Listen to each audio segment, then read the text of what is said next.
Hey there, real estate investors. Today we're going to talk about something that's silently eating away your returns, but most investors never address it directly. I'm talking about the massive gap between your projected renovation cost and what you actually end up spending on properties. If you've been investing for any length of time, you know the pain all too well. You budget $25,000 for renovation based on contractor estimates, and somehow you end up spending $37,000 when it's all said and done. That extra 12,000 might be the difference between a good deal and a mediocre one, or worse, between profit and loss. I made this exact mistake repeatedly during my first few years investing. I run the numbers, get excited about the potential returns, and then watch my profits shrink as renovation costs balloon beyond my estimates. Today, I'm breaking down why renovation overruns happen, and more importantly, the financing strategy I developed to protect my deals from the inevitable surprises. This isn't theory. After going through this exact problem on my earlier properties, I had to find a solution.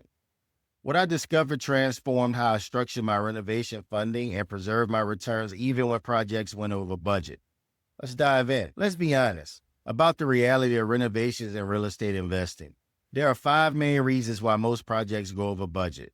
First, there's the discovery factor. Once you open up the walls or start a project, you often find problems that weren't visible during your initial inspection. Old electrical, plumbing issues, structural concerns. These surprises add significant costs. Second, there's scope creep. You start with a basic bathroom renovation, but then decide to upgrade the vanity or add a shower niche or replace the flooring in an adjacent hallway. Third, material costs often fluctuate between your estimate and actual purchase, especially in today's market where prices can change dramatically in just weeks. Fourth, contractor availability and pricing changes. The contractor who gave you an estimate might be available when you're ready to start, forcing you to hire someone at a higher rate. And fifth, holding costs extend when renovations take longer than expected. Every additional month of mortgage payments, utilities, and insurance eats into your returns. I learned this reality the hard way. On my third property, I budgeted $32,000 for what seemed to be a straightforward renovation. We opened the walls and found knob and wiring throughout the house, an additional $7,500 I hadn't planned for. Then the flooring contractor discovered significant subfloor damage, another $4,200.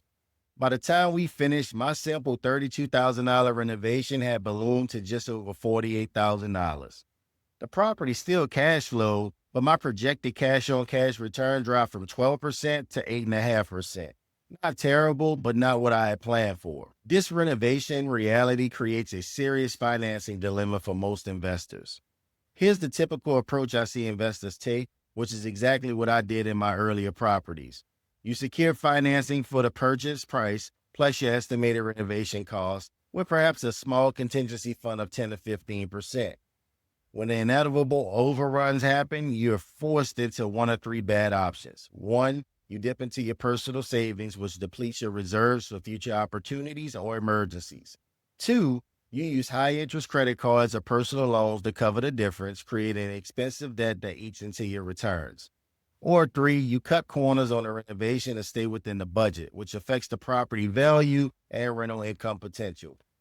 None of these are good solutions. The fundamental problem is that traditional lending isn't designed to accommodate the reality of renovation projects. Banks want precise numbers upfront and aren't flexible when circumstances change.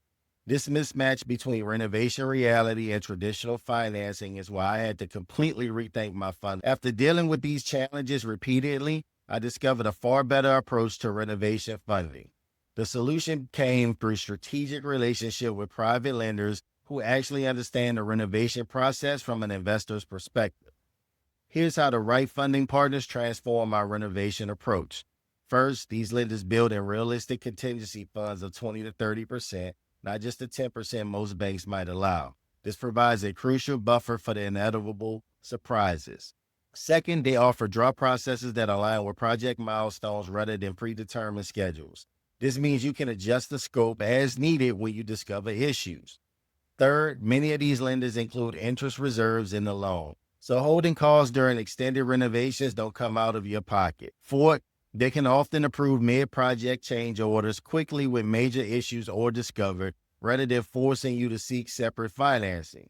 And fifth, they evaluate the project based on ARV, after repair value, not just current condition, what gives you more flexibility in the overall loan structure. Let me share a specific example from my own portfolio. On my sixth property, I worked with a private lender who structured the loan that included the purchase price plus 130% of my estimated renovation budget. When we discovered foundation issues that added $13,000 to the project, I didn't panic. I submitted a simple change order with documentation, and within 48 hours, the additional funds were approved as part of the existing loan structure. No scrambling for expensive secondary financing, no dipping into my reserves. The property was completed on a revised schedule, and my returns remained strong despite the unexpected issues. This approach completely changed how I view renovation projects. I no longer feared the unexpected because my financing is structured to accommodate reality, not an idealized projection. Now, here's where most investors go wrong when they try to access this type of strategic renovation funding. They typically think it's about finding a list of renovation lenders online and submitting applications. That approach might work occasionally, but it misses the far more valuable opportunity building relationships with funding partners who understand the renovation process from investors' perspective. These relationships aren't just about getting approved, they're about having funding partners who understand the renovations rarely go exactly as planned, can respond quickly when circumstances change, know how to evaluate the true potential of a property, not just its current condition, structure loans that align with the realities of renovation projects, provide guidance based on seeing hundreds of similar projects. The challenge is that these relationships typically take years to develop. You need to find lenders who specialize in renovation projects in your market, establish credibility through successful track record and personal connections. Learn exactly how to present your projects to maximize flexibility and build trust through consistent communication and performance. This process took me years of networking, trial and error, and relationship building. I had to learn which lenders understood renovation realities, who offered the most flexible terms, and how to structure my projects for the maximum funding flexibility. The payoff has been enormous, though. I now have access to funding sources that most investors never encounter, lenders who build reality into their loan structures rather than forcing investors to assume all the risk of the renovation surprises. Now, I understand that not everyone has spent years building these specialized lending relationships like I have. It took me countless meetings, networking events, and professional connections to develop my lending network. That's why I've structured a way for serious investors to access these same renovation-friendly lending relationships without spending years building these connections themselves. My team and I have created a system where we match investors with the perfect funding sources based on their specific renovation strategy, property type, and market, then facilitate direct introductions with the right positioning guidance. This isn't for everyone. It works best for investors who have completed at least one successful real estate transaction, maintain a credit score of 700 plus with some flexibility, or actively pursuing properties that need moderate to significant renovations. Understand the right financing structure can protect their returns from renovation surprises. If that describes you, and you're interested in accessing our private lending network with lenders who understand the realities of renovation projects, there's information in the description below about our private lending network consultation. But even if you're not ready for that step yet, I encourage you to start reevaluating your renovation funding approach. The right strategy should protect your deals from the inevitable surprises, not leave you vulnerable to them. To wrap things up, remember this: renovation surprises aren't the exception. They're the rule in real estate investing. Your financing strategy needs to reflect this reality.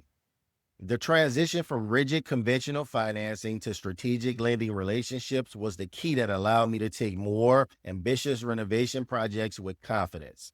If you're planning renovation projects, check out my private lender deal calculator in the description below. If it helps you compare traditional versus private lending options specifically for renovation projects, showing you the true impact of different funding structures on your returns. And if you're interested in optimizing your credit profile to access the best renovation lending options, my 0% interest capital blueprint will show you the 60-day roadmap to maximizing your funding options. Thanks for watching, and I'll catch you in the next video.